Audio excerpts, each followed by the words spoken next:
Rivia, population 1,234. In that, 253 non-humans. September the 25th, 1268, a riot erupts. A massacre ensues. The streets run with the blood of elves and dwarves. One person finds the courage to face the raging crowd.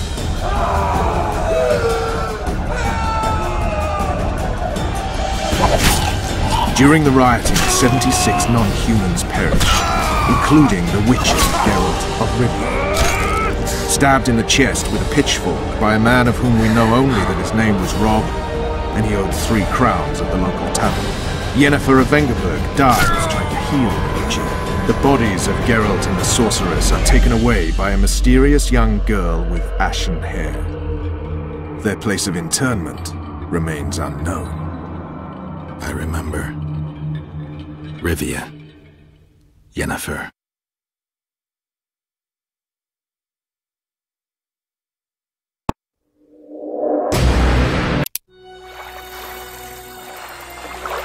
Yennefer told me that Ciri has departed for good. She inhabits another world and is happy there.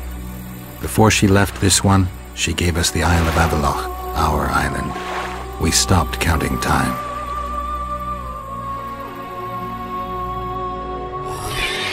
People believe that the wraiths of the Wild Hunt are immortal. They race across the heavens, gripping in their bony hands swords, their lightning bolts. They take away mortals, ever expanding their cavalcade of spectral riders.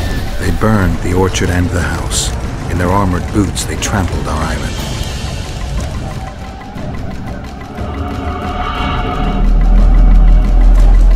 And then made off with Yennefer. I had to get her back.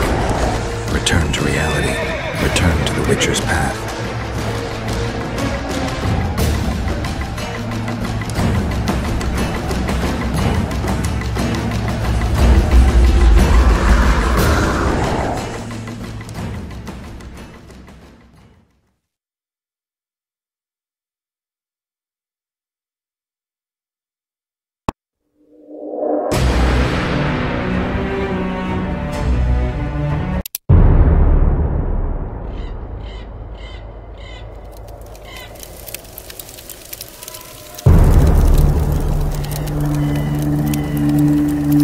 September 13th, 1269, the Ravine of the Hydra. Following the Peace of Sintra, 53 officers of the Vryhead Brigade were brought here and executed, their throats cut. The elves' bodies were dropped into the chasm. I don't know what the riders of the hunt were looking for.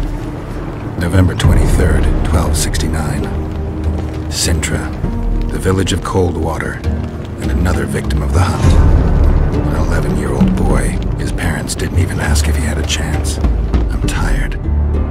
February 24th, 1270. A high pass in the Armouche Mountains. An imperial manticore, one of the world's oldest and deadliest monsters. I used to feel excitement at moments like this. Now the beast is only an obstacle on my way. Its meat and hot blood will help me survive this icy hell. May 30th, 1270. The Yaruga River. The hunt continues to race south. Since I've been following them, they've taken 23 individuals, all between the ages of 10 and 20. All except for Yennefer.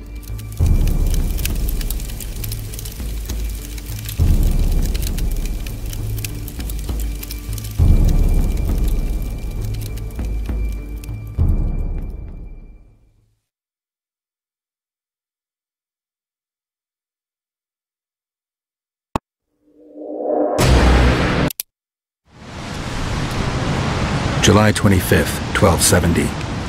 The forests of Angren. No mighty mortal, no heap of meat or strong man can parry the strike of the Slizzard's tail.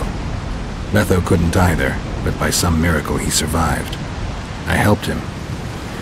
After all, Witchers on the path should help each other. He had 2 comrades, brother Witchers from the School of the Viper. The hunt continued south, and Letho of Gullet knew where it was going.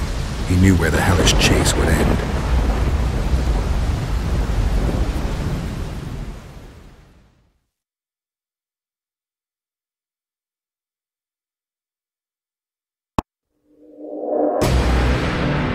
Winter solstice 1270.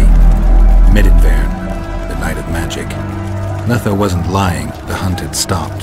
At the Hanged Man's Tree, the spectral riders selected from among those they had taken.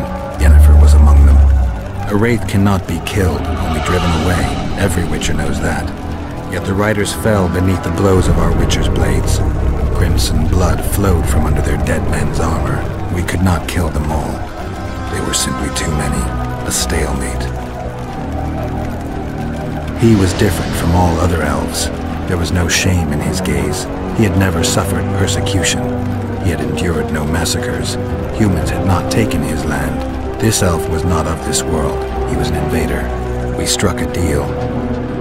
My soul for that of Yennefer. He agreed without hesitation.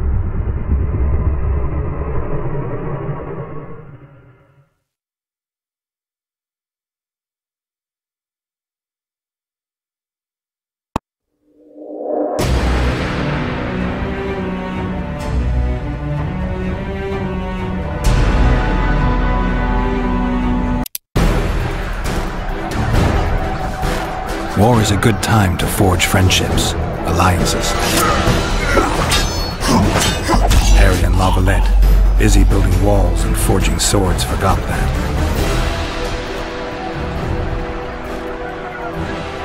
When he was gone, those he loved were forced to forge friendships with those he hated.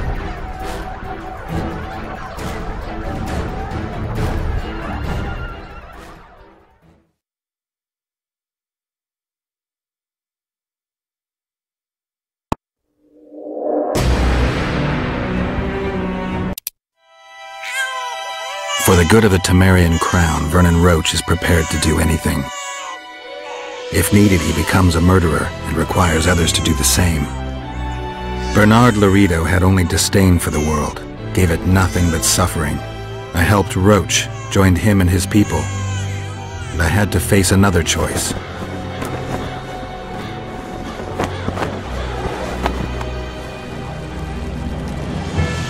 Killing the commander of a forgotten trading post is not the same as killing a king.